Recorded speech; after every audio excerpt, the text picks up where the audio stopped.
two of the three suspects charged in connection with the death of 11-year-old Jacqueline Torres Garcia expected in court. Yeah, the mother is facing a murder charge and the aunt is charged with child cruelty. Your reporter Sierra Jordan live outside the courthouse in Torrington to explain what could happen today in court. Good morning, Sierra. What's the latest? Good morning. The mother and aunt of Jacqueline Torres Garcia are both on the court docket for a pre-trial hearing today, but the mother, Carla Garcia, is not expected to appear in court.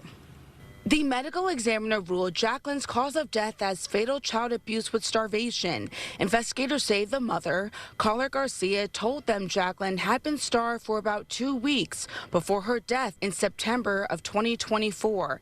An autopsy report obtained by Channel 3 found Jacqueline had amphetamines in her system, which she was never prescribed.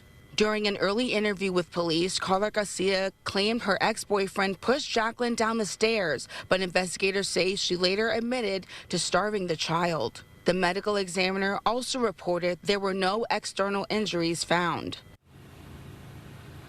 Both Carla and Jacqueline Garcia have both pleaded not guilty. Earlier this week, Carla Garcia's ex-boyfriend, who is also charged with murder, has entered a non-guilty plea in court. Now, we will be in the courthouse later on today, and we'll bring you the latest developments once they come in, both on air and the WFSB Plus app.